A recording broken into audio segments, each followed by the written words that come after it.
Ma perché Chiara vuoi fare la parte della Santarellina? Achille! Lui si è fatto la Ferragni, addirittura in accordo con Fedez. Non fare il video dove sputtani Chiara su quelle robe lì. Pare che la procura stia indagando, se la stanno mangiando.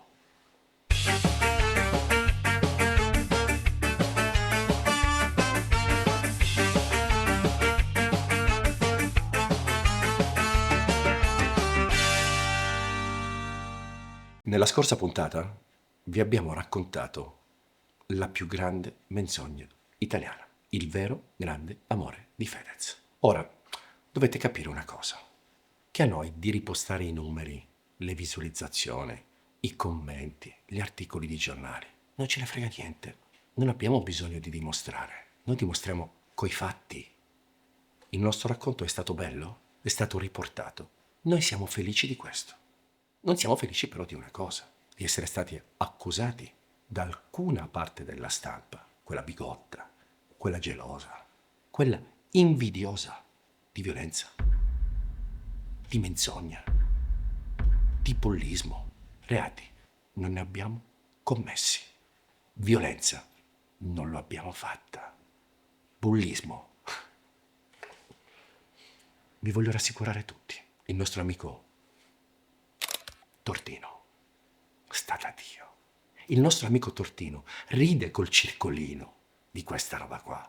Il nostro amico Tortino non è stato bullizzato. Ma veniamo a oggi. Perché abbiamo deciso di fare il vero grande amore di Chiara? Perché noi siamo per ciò che è giusto. Ciò che è giusto è importante. Come quando ci sono le elezioni dei grandi politici esiste la par condicio. Se noi abbiamo fatto il vero grande amore di Fedez e raccontiamo la storia dei Ferragnez, non possiamo non fare il vero grande amore di Chiara. Perché Fedez si è preso una merda clamorosa. E allora, per par condicio, negli stessi tempi, negli stessi modi, facciamo la puntata identica sul vero grande amore di Chiara. Succede che sabato scorso, mentre ero alla Mondadori, mi arriva una telefonata dell'avvocato Chiesa, che mi dice: guarda che Iannacone, l'avvocato di Chiara Ferragni, ti ha diffidato. E io ho detto: ah, ma perché mi ha diffidato l'avvocato? Ti ha diffidato perché avevi firmato un contratto e un patto di riservatezza. Ora, chi guarda questo canale ha visto che abbiamo fatto uno speciale su Corona On Air. Non ho detto mi ci pulisco il culo. No. Ho detto mi ci pulisco è una riforma. Mi può correlare una cosa? Certo. Ma vogliamo sottolineare una cosa. La domanda che vi voglio fare è questa. Secondo voi, tenendo conto che all'interno di quella diffida che vi abbiamo letto e che avete letto tutti perché su tutti i giornali, anche la stronza cicciona l'ha ripetuta, l'ha messa, cercando di ironizzare, ma lei non capisce un cazzo di legge. Ci sono all'interno di quella diffida 11 violazioni. Ogni violazione vale 100.000 euro. È come quando se fossi al casino. Din 100, din 200, din 300, din 400, boom, boom, boom. Siamo arrivati a 1.100.000. Ma queste violazioni, secondo l'avvocato Iannacone, ho incominciato a farle da febbraio. Febbraio, marzo, aprile, maggio, giugno, luglio. È passato un anno. Ma perché mi mandi la diffida nell'imminenza della registrazione della puntata? È semplice. Si chiama querela intimidatoria. I grandi studi giuridici che gestiscono grandi personaggi, quando ci sono annunci di inchiesta da parte di trasmissioni importanti di inchiesta, giornalisti di inchiesta, per esempio Report, mandano queste diffide preannunciando cause civili e penali devastanti. E la gente si spaventa, ha paura, ha paurina. Allora l'avvocato Iannacone era sicuro di mettermi paura. Ma vedi, caro Ianna, qui siamo a falsissimo. Transazioni non ne facciamo. Soldi non ne vogliamo. Censure non ce le facciamo imporre. E quindi la puntata su Chiara la facciamo lo stesso. E sarà uno spettacolo. Guardatela. Fedez. Dopo la pubblicazione della scorsa puntata, ne è uscito massacrato, distrutto da tutti i media, dall'opinione pubblica, dalla gente che lo segue. È stato letteralmente massacrato. Nonostante questo, c'è stata tanta gente che non sa fare questo mestiere che ha pensato che tutto questo fosse organizzato da noi due in combutta. Ora vi voglio raccontare la prima cosa importante di questa puntata. Io, Fedez, Non lo sento da circa 5-6 giorni, 7 giorni, perché Fedez non stava bene. E io avevo deciso di fare quella puntata, ve l'ho spiegato alla fine della scorsa puntata. Sono stato male, credeteci o no. Lunedì alle ore 21 esce la puntata. Martedì mattina, mentre sono dubbioso che penso, mentre mi alzo rincoglionito dalle gocce di Xanax e dal tavolo che ho preso, vedo il telefono suonare e mi compare il nome di Fedez. Rimango di stucco, rispondo. Sento una voce distrutta. Per favore, vieni a casa mia, ti devo parlare. Boh. Verso il pomeriggio, mentre mi accingo a recarmi a casa di Fedez, mi arriva un messaggio, arriva alle 6, ma entra da dietro. Nessuno vuole lasciare traccia del mio arrivo a casa di Fedez perché ha paura che la teoria del complotto che vi hanno dato alcuni media, quelli rosiconi, quelli che non sanno fare questo mestiere, sia cavalcata dal fatto che io dopo la puntata vado da lui per continuare la violenza nei confronti delle povere persone innocenti di questa storia di gossip così brutta. E magari se ci vedono danno la conferma che siamo d'accordo. Ma non è così, perché quello che vi sto per raccontare vi sconvolgerà. Io arrivo a casa di Fedez, da dietro mi apre l'ora, salgo. Volete sapere la scena che mi trovo? Quella casa tutta luminosa, piena di giochettini, da ragazzino bimbo minchia, piena di flipper, piena di luci, col cane che abbaia, tutti i pupazzi, i giochini dell'eterno Peter Pan. Non c'era più, c'era una caverna, tutta nera. Lui era avvolto da una coperta, era sconvolto e incomincia a piangere come un pazzo. Non erano le lacrime della falena inventate, erano lacrime vere. Ma la cosa che vi deve sconvolgere più di tutti è che quelle lacrime non erano per la situazione di merda in cui si era ritrovato, distrutto, finito, perché si era confidato con me. Non ce l'aveva con me. Avrebbe voluto avercela con me, ma sapeva che in quel momento lì aveva un obbligo, il rispetto dei valori della famiglia. Sapete che cosa mi ha chiesto Federico con le lacrime agli occhi? A me basta che non parli di tradimenti di Chiara, non fare il video dove sputtani Chiara su quelle robe lì. Incredibile, eh? Uno che è stato accusato di essere un calcolatore, uno che è stato accusato di aver volutamente fatto una guerra e un attacco premeditato e col peggiore uomo che esista sulla terra, io, nel momento peggiore, non chiede salvezza per sé, chiede salvezza per gli altri. Imparate. Esco da quella casa, pensieroso, convinto di non fare questa puntata. Fede, te lo giuro, la puntata non la faccio. A un certo punto, mentre incomincio a lavorare, io lavoro sempre con tantissimi televisori di fronte e i telegiornali li ascolto tutti, sento al TG5 Chiara Ferragni rinviata a giudizio. Chiara Ferragni, nonostante il patteggiamento col Codacons e il rimborso al Codacons, nonostante aver pagato tutte le multe, è stata rinviata a giudizio. Ma c'è un ma. Questi poveretti, che lavorano nel mondo dello spettacolino, non si rendono conto che a ogni azione c'è una reazione. Cioè la comunicazione è una cosa importante. Quando tu decidi di mettere una cosa sui tuoi socialini, sulle tue storielle, devi stare attenta a quello che pubblichi, perché ad ogni azione corrisponde una reazione e se la fai con le persone sbagliate, la tua azione può diventare catastrofica. È successo a Ianna, l'avvocato di Chiaretta, Ianna Cone. Pubblica una roba, se la ritrova su tutti i giornali. Sputtanato. Perché Chiara, nonostante si dice, che abbia rubato un sacco di soldi e nonostante tutti gli danno della truffatrice, che ha dei soldi che deve a Corona. A me li chiede. La gente è insorta. Chiara, verso sera, pubblica queste storie. Instagram. Grazie, Chiaretta. Ho scelto il silenzio in questi mesi per cercare di tutelare me e la mia famiglia. Ho vissuto 7 anni di relazioni in cui ho amato come amo io, senza freni e con tutta me stessa. La mia relazione con Federico era reale per me. Non sono mai stata una coppia aperta. Era evidentemente aperta, solo per l'altra parte, senza che io...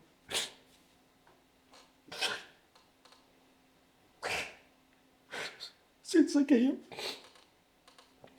ne fossi a conoscenza.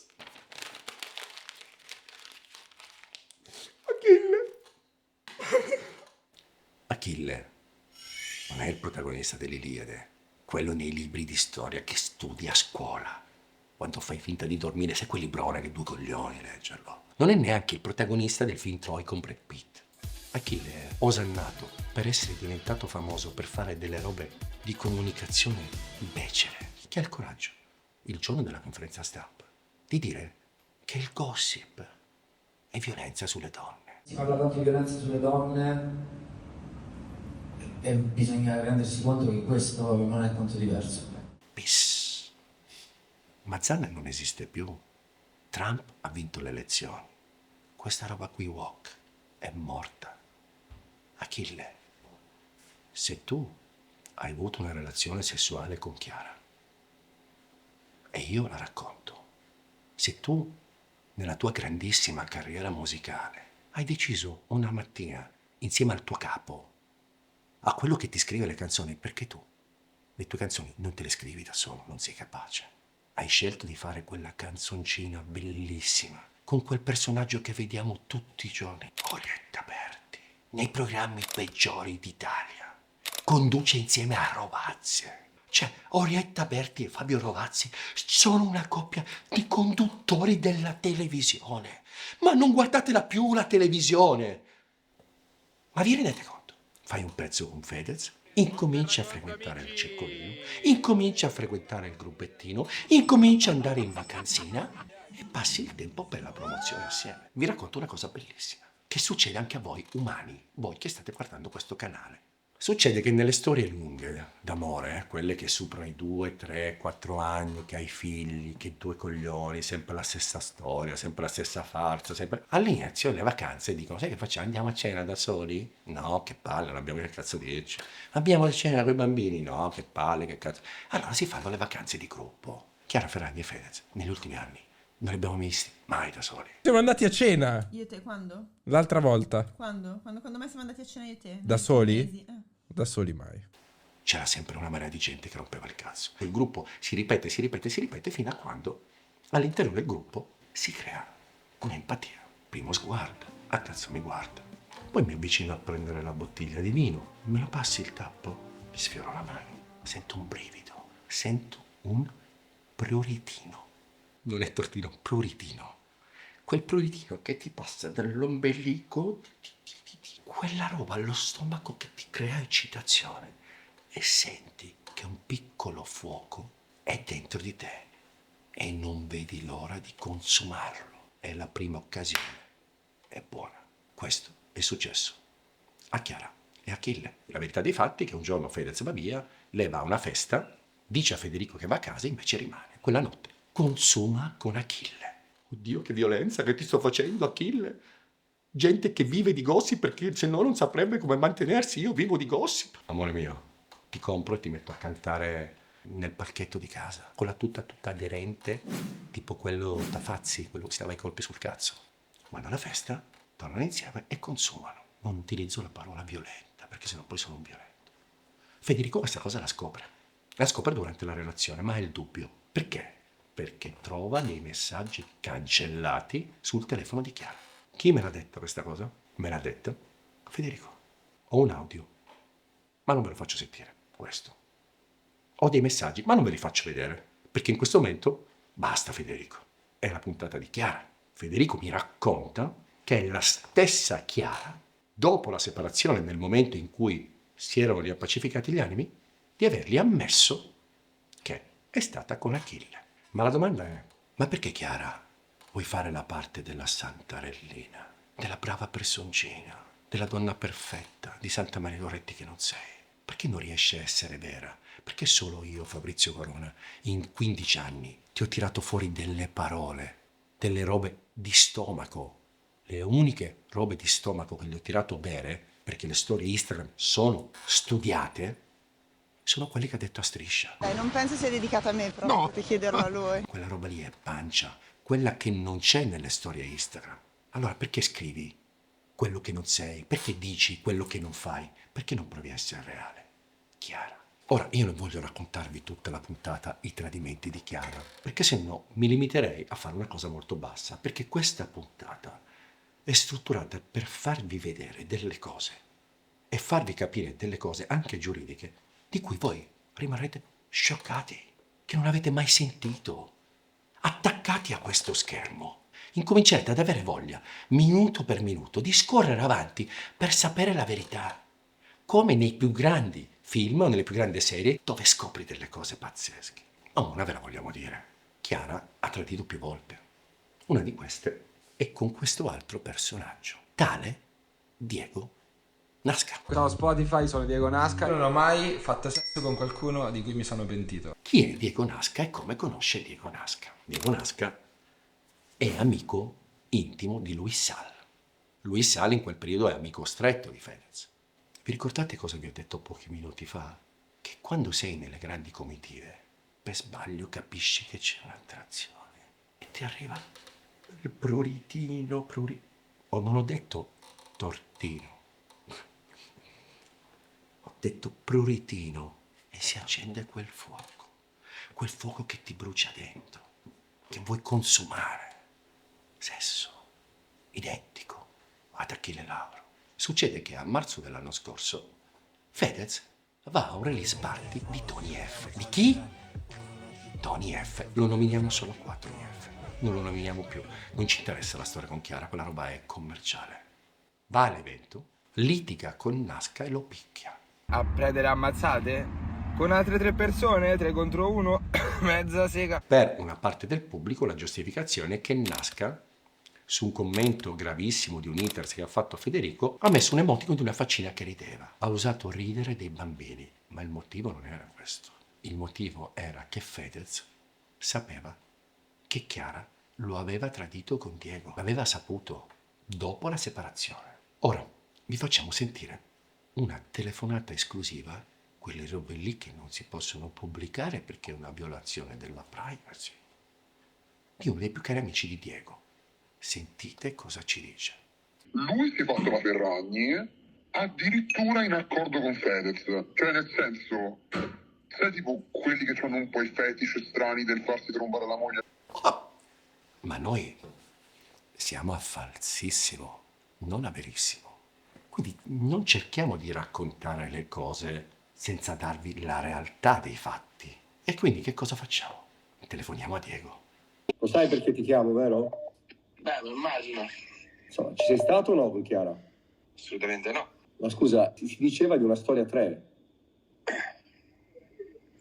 Io sono sempre stato fidanzato in quel periodo. Ah. Vabbè. Tuttora, quindi... però gli piacevi. Quello che ne so, io faccio... che ne so. Non sono onnipotente. Non riesco a darvi la prova di questo tradimento. Ho 2 prove, oggettivamente, che si smentiscono a vicenda. Ho l'amico di Nasca che dice di sì, ma Nasca che dice di no. Allora ragazzi, io non vi posso dire che è vero. Ho detto lo tolgo sto pezzo perché non ho una certezza. Nel frattempo pubblico una storia dove faccio vedere che sono a lavoro cucinando per voi, facendo questa puntata. Che cosa succede? Impensabile. Federico Lucia. Giuro, non è una roba organizzata. Non eravamo d'accordo, saranno state le 2 di notte. Vede la storia, dopo 3 secondi mi telefona. Sapete cosa mi dice subito, immediatamente? Scusa Fabio, io ti ho chiesto, mi permetti cortesemente che non fai uscire sto cazzo di video di Chiara sui tradimenti e i cazzi suoi? Te l'ho promesso, mento. Come nei più grandi casi di Lady Whistledown, pronuncio queste parole. Lady Whistledown, Lady Whistledown, Lady Whistledown. Ho visto parecchi meme di questa roba di Lady Whistledown, ma io sono boomer, non so cosa sia. Lady Whistledown. Pronuncio queste frasi. Achille Lauro, Nasca, questo nome non mi interessa alla fine. Silenzio. Nasca, non te l'ho detto io di Nasca, come fai a saperlo? A me mi spiace. Mi conferma al telefono il tradimento con Nasca.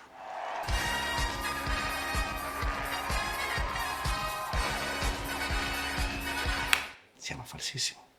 Io nasco da una famiglia di grandi talenti, ma il più grande talento che ho conosciuto nella mia vita, l'eccellenza che oggi manca in questo paese, era mio padre. Mio padre è stato un giornalista, direttore artistico, direttore creativo, tra i più importanti, ha inventato e ha fatto delle cose più belle nel giornalismo italiano, non lo dico io. E mi ha insegnato una cosa, che quando tu fai un prodotto editoriale, deve avere un titolo e il titolo deve sviluppare una storia, ti deve dare un finale legato al titolo, che è il significato del titolo e la morale o la verità che ti voglio svelare.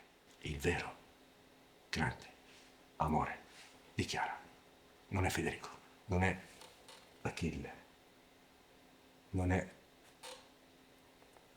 mi piace i capelli lunghi, Nasca, è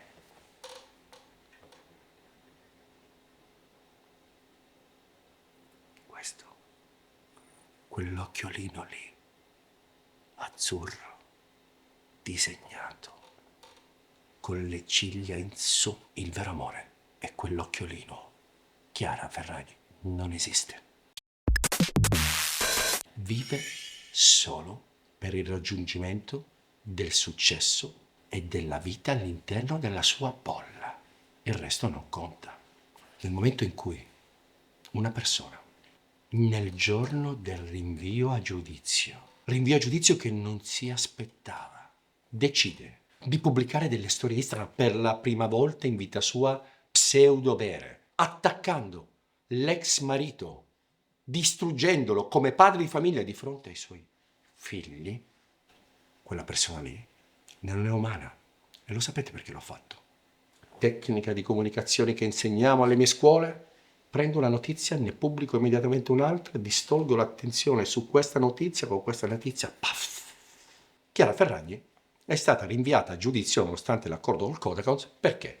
Perché negli atti di rinvio a giudizio fatti dalla Procura di Milano nella persona e nel nome del PM Eugenio Fusco ci sono delle prove documentali, ovvie e certe, dove i clienti, come quelli delle uova di Pasqua e come quelli di Balocco, nella loro direzione generale, dicono di non fare quel tipo di comunicazione, perché quella comunicazione è ingannevole.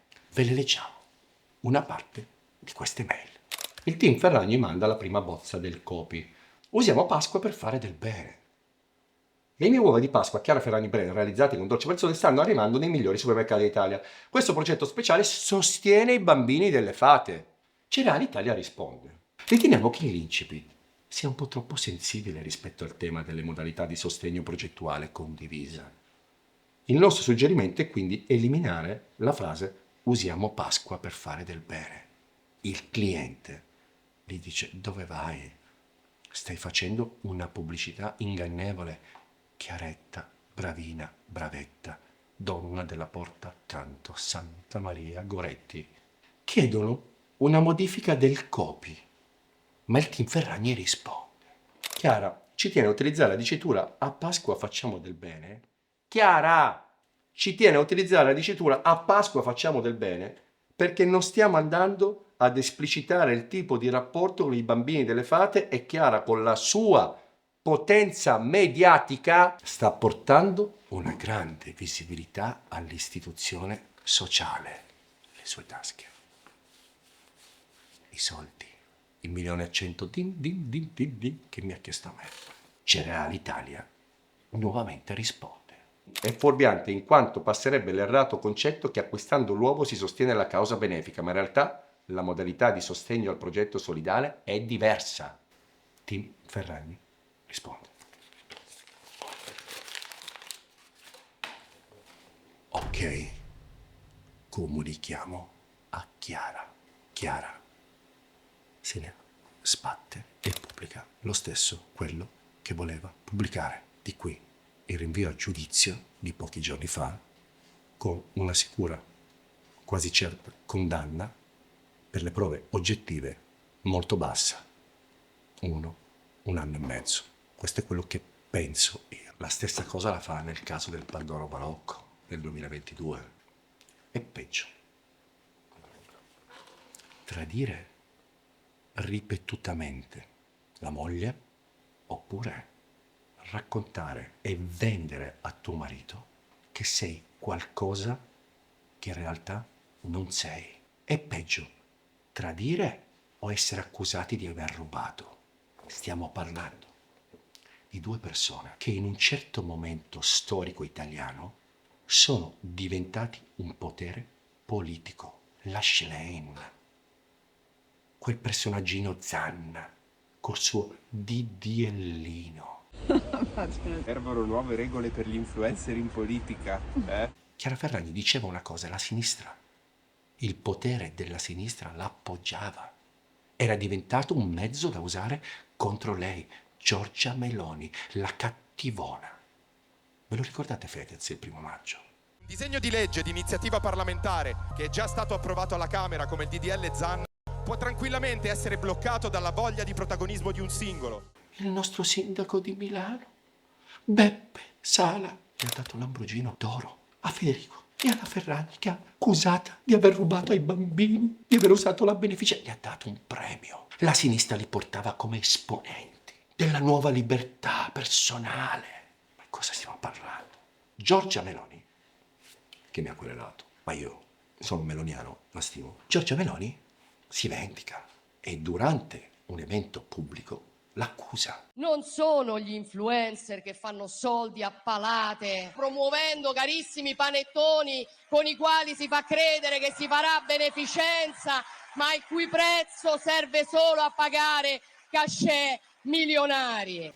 Federico creda Chiara, la difende. Questa è la priorità del nostro Presidente del Consiglio, quando noi dovremmo diffidare da voi politici. Ma poi arrivano gli avvocati e gli avvocati portano gli atti, le mail. Federico vede le mail, legge che è stata lei a scrivere quelle mail. Nel momento in cui scoppia l'inchiesta, 2 giorni prima, 3 giorni prima, lui glielo chiede. E come la domanda, ma tu mi ami? Ma che cazzo di domanda è? Ma tu mi ami? Ma tu mi hai tradito? Ma che cazzo di domanda è? Tu mi hai tradito? Ma non fatele queste domande, perché se ti ha tradito non te lo dirà mai, se te lo dice un pazzo, non crederai mai se è vero o no. Ma nel momento in cui io ti chiedo, le hai mandate tu quelle mail? No, sei stata tu a volerle mandare quelle mail.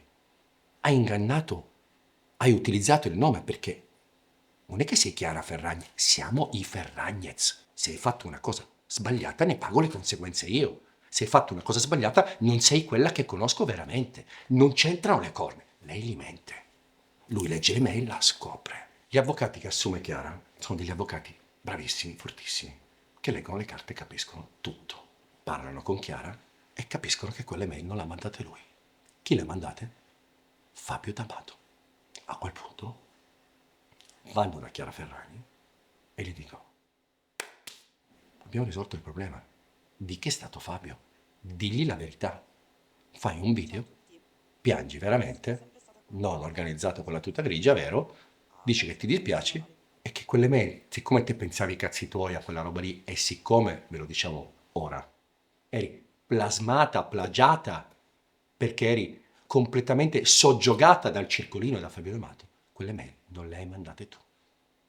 Le ha mandate Fabio D'Amato. Decidevano loro per te, quelli del circolino. Chiara si trova spezzata. E ora cosa faccio? Dico la verità.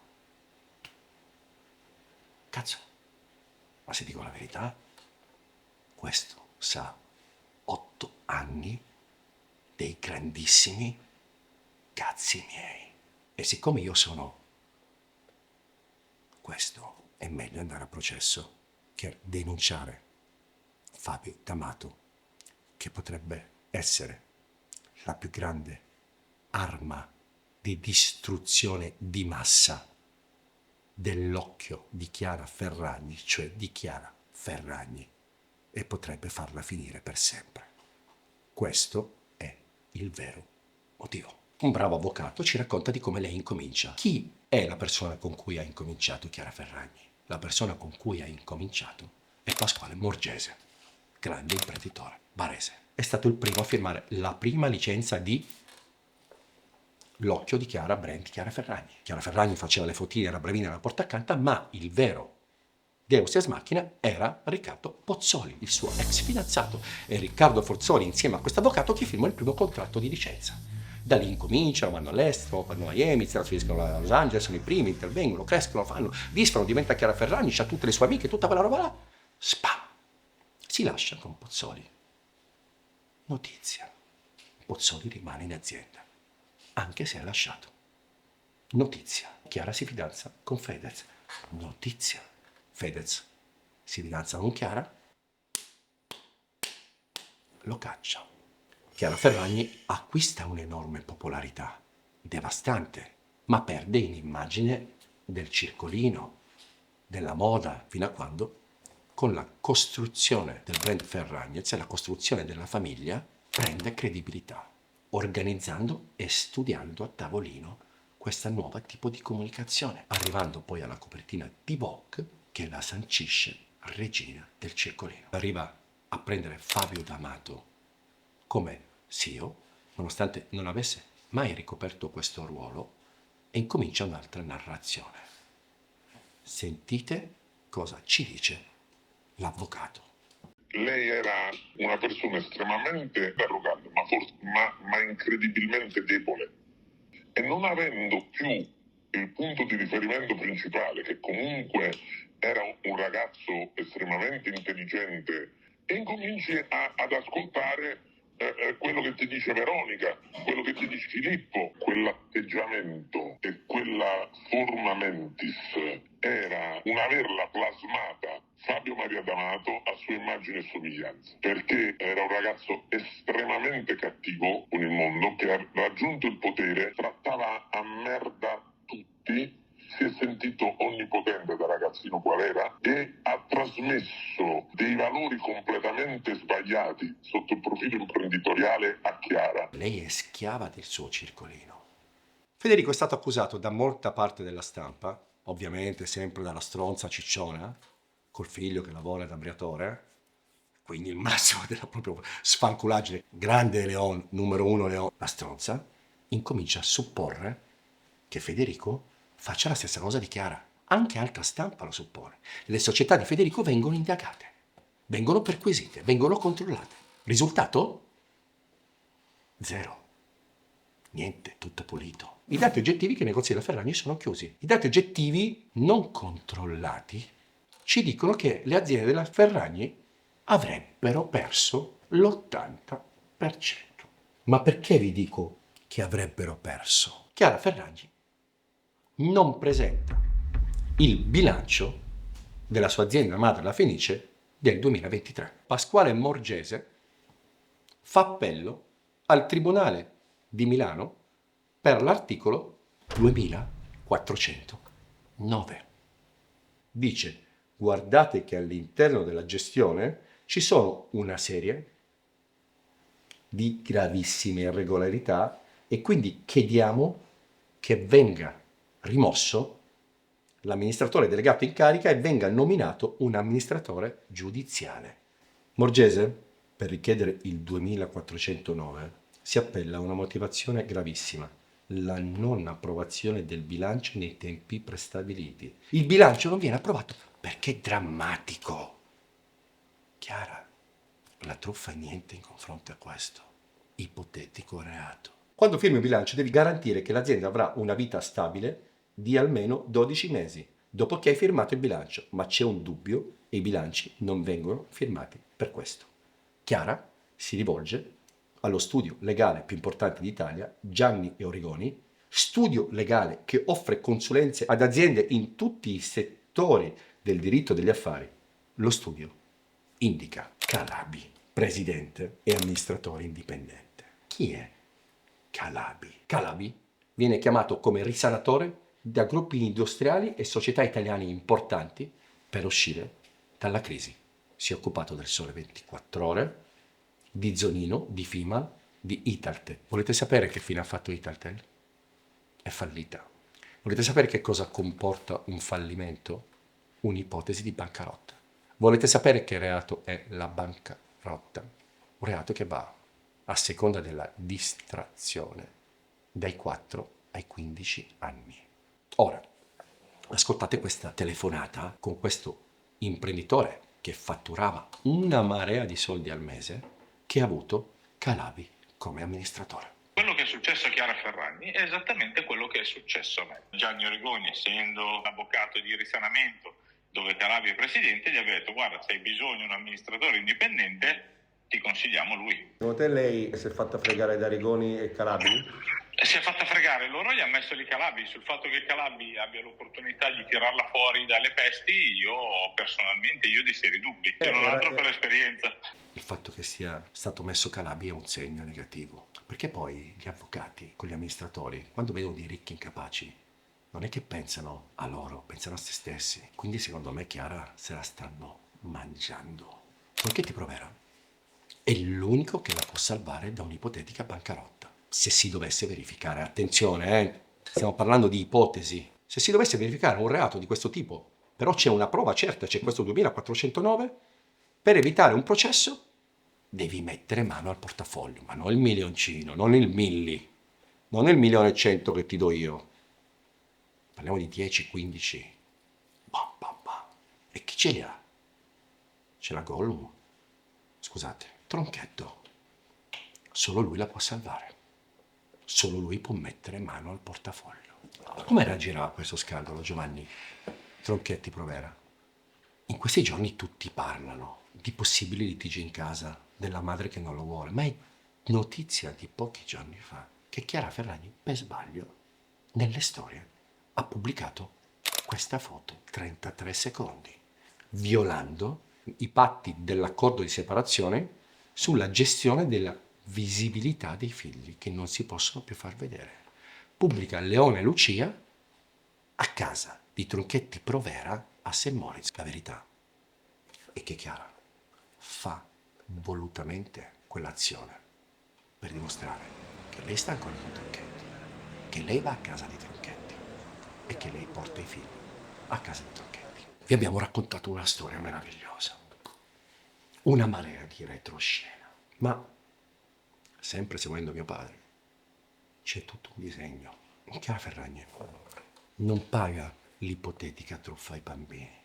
Chiara Ferragni non paga aver mentito a Fedez, queste robe qua, aver tradito Fedez.